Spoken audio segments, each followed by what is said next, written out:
Week podcast. Your host, Dr. Kelly Ray, is a renowned mindset coach and counselor, often referred to as the inner critic tamer. With a passion for guiding individuals through life's challenges, she specializes in personal growth and emotional healing. In each episode, Dr. Kelly Ray shares invaluable insights, practical strategies, and relatable stories designed to inspire you to take that first step toward positive change. So, grab your favorite beverage, settle in, and get ready to dive deep into meaningful conversations that empower you on your journey. Let's welcome Dr. Kelly Ray. Hey there. Welcome back to the Getting to the Week podcast. I'm Dr. Kelly Ray, your host. And if this is your first time joining, I'm so glad that you're here. This space here exists for one reason, to have real conversations about what it means to be human in a world that often feels overwhelming, uncertain, and incredibly noisy. Each week we take and explore things like nervous system regulation, personal growth, emotional awareness. We look at the deeper inner work of what's working or not working to navigate through our lives. Look, we take this into real, practical, everyday things, situations, stories, because those are relatable more than the clinical part, right? The clinical part is really nice and all, but it just sounds really fancy, and people aren't after fancy. People are after, hey, what can I do to help my life, to help maybe my family or a friend? That's what this is about here. Because let's be honest, sometimes getting through the week, it's just no small thing, right? And this week's subject is one of those conversations that might feel a little uncomfortable at first. But if you stay with me, I think it's going to make a lot of sense. Something happened to me personally this week, and technically nothing happened. And I know that sounds a little confusing, right? No one said anything inappropriate. No one crossed a clear line. But my body reacted like I wasn't safe. And that's a really hard thing to explain, especially when there's nothing you can point to and say, oh, see that right there? That's why that's a problem. I had a few inspecting officers come to the clinic that I work at. And again, nothing obvious happened. But there was something in their presence, their tone, their energy, the way that they took up space. You know, think of coming through the doors, guns a-blazing, although that's not what they did. They just walked in casually. But again, it was their energy, what they were posturing as, yet through the guise of just coming in to take a look around. It's a very hard thing to describe, because on the outside just seemed like average people walking in, yet the energy that they were putting off, I don't know how else to call it, but energy they were putting off was very authoritative and very much like, we control and run this show, and that's how it's going to be. And my body picked up on this immediately. Faster than my mind could even make sense of it. I knew this feeling because I had experienced it before. Not the same situation, not the same story, let me share with you. Years ago, I used to work for the court system here. And there was an officer that we worked with in the court. Was one of the officers that was assigned to a particular judge that we had. And this officer was sexually harassing courthouse staff, myself included. And the interesting thing about all of that is when somebody does that, they're doing it from a position of control, from a position of making you feel like you're the only person that this is happening to. And the things that he was doing, I'm not talking about, were not subtle or easily dismissed or something that, is seen in a group as something funny or joking. It wasn't that. I'm talking about him coming up behind you before you had time to even move away, and you hear somebody just taking a deep breath like they're smelling you. And then letting out this low, disgusting gurgle in their voice, like, I'm talking about the constant innuendos, the constant looking you up and down if they see you in the hallway, you're passing, just doing your job. That's all you're doing. The constant just kind of brushing up behind you, like, or even so much as putting their hands on your waist to walk by before, again, you don't even know that they're there. They're touching you before you've even had a moment to say, what the hell are you doing? Stop it. I could go on and on. I don't want to because I don't want to re-upset myself thinking about this.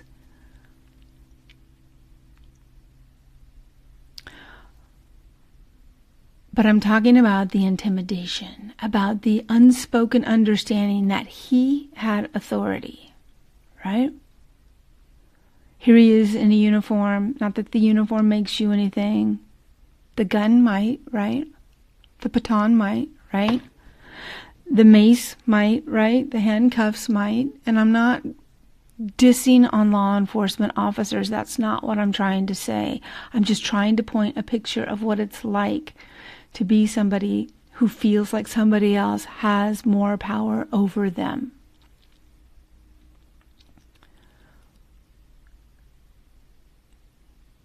And in a person in this kind of authority also having access to your lives, your house, your home, your family, whatever.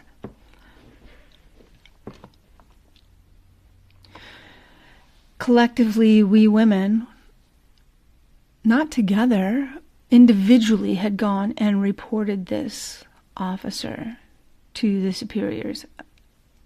And because there was so many of us unknowingly to one another that had done this, they collectively brought us all together.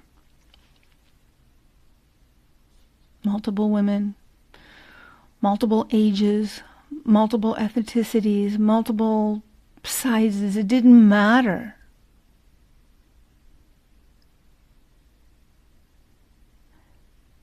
And we were asked to give detailed accounts as to what we had experienced.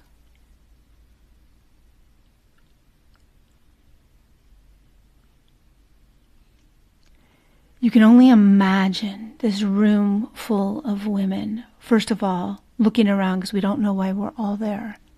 Second of all, when the whole questioning started, suddenly realizing that we were not only feeling in ourselves what we had gone through, but we're looking at the women around us who are mirroring similar experiences. That we had no idea. We thought it was just us.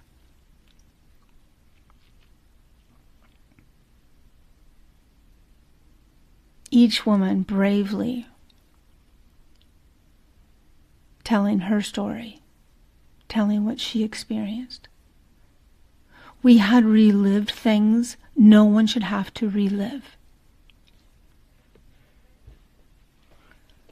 And in the end, nothing happened.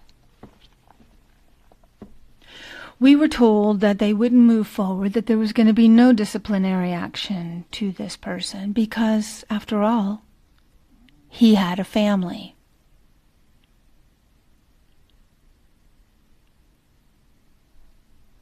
As if what he did didn't affect us or our families? Come on. So when I say my body reacted the other day, it wasn't reacting to what was happening in front of me. It was reacting to something that I had experienced before. It triggered that physical, mental, and emotional memory right back into my present moment. It wasn't the exact situation that was happening. But it was that same kind of energy. And this is the part I really want to talk about. Because this isn't just about one experience. And it's not just about one type of person. This is about how our bodies respond when something feels off. Especially when there's a power dynamic involved. A lot of time, nothing obvious is happening.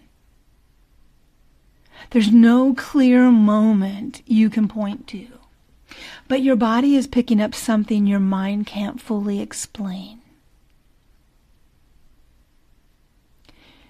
It might be that clench in your gut. It might be a quick tightening of your chest. It might be a simple flinch of your clenching your fist. It might be a moment of catching your breath and holding it. So quick, so subtle, that oftentimes you can even overguess it. You can second guess it. You could be like, oh, why am I overreacting? Or you could downplay it. You tell yourselves, you're just overreacting. And when there's authority involved, it changes everything. Because your body doesn't always go into fight mode. It goes often into stay composed, stay polite, don't escalate. And my standby one for years was just get through it.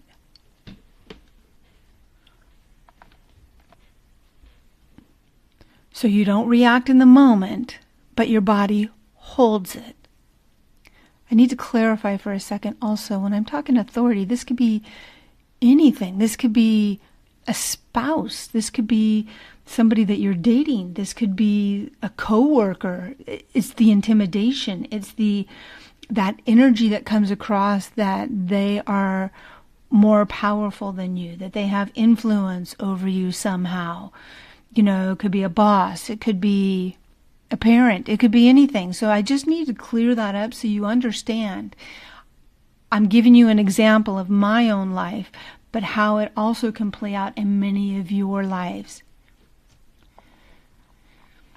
And here's something that people don't often realize. Your body isn't reacting to logic. It's reacting to familiarity. Where in my life have I had this feeling before? Where in my life has something similar to this, not exact, triggered this? It's scanning. Your body is scanning for patterns that feel familiar to something you've experienced before. Your body holds the receipts. It has every receipt of everything, good, bad, or indifferent, that you've experienced throughout your lifetime. And it's trying to protect you before your mind even has a moment to catch up to it. Which is why this can feel so confusing. Because your mind is saying, nothing's wrong. So what? They're coming to do an inspection. What's the big deal? But your body is saying something doesn't feel right. Ooh, this authority, this power over, we're in control and you have absolutely no control over what happens next. That feeling is what was getting triggered in my body. This time was different. Because I stayed present. I got through my clients. I had a full day of clients. These guys came in first thing in the morning. I knew I had an all-day schedule of clients. I wasn't willing to impart any of that on my clients. After all, that's not what they're there for. So it's not my place to fall apart or allow myself to release. None of that. I managed to get myself through that. And when it was over, that's when I let myself feel what came up. Not because I was broken, but because my body was finally in a place where it could process what it couldn't back then. To somebody on the outside, it might look like I just totally lost my shit and fell apart. For me, it was allowing myself to release that which I was holding on to, which came out in tears, so that I could just physically let it get out of my body, so that I wasn't going to be hanging on to it, that I wasn't going to label it or stack it onto a receipt that already existed from years ago. Because the truth is, my body was reacting like I was still there. But I'm not there anymore.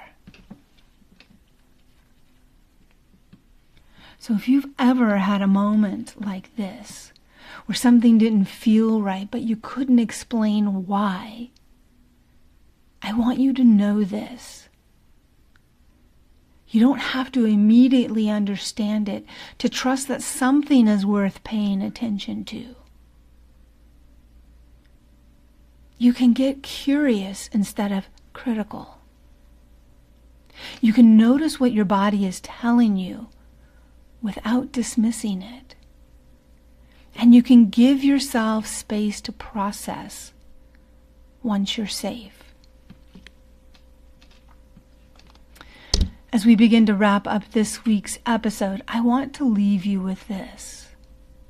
This isn't about blaming anyone. It's about awareness. It's about understanding how we impact each other and how we take care of ourselves when something doesn't feel right. Because not everything that affects you is going to be obvious. Not everything is going to be something you can explain or prove. But that doesn't make it any less real. So if you've ever felt something in your body that you couldn't quite put into words, you're not making it up.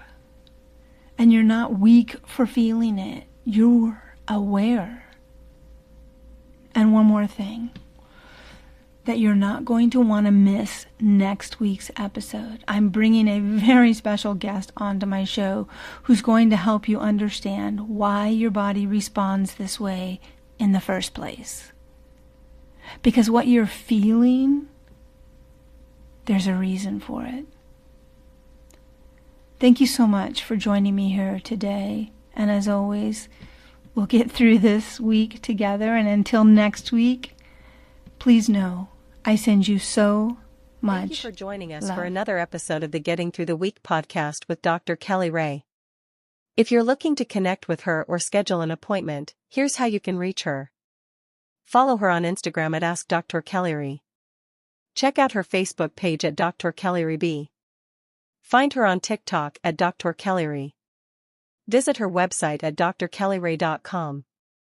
Or send her an email at drkellyray@gmail.com.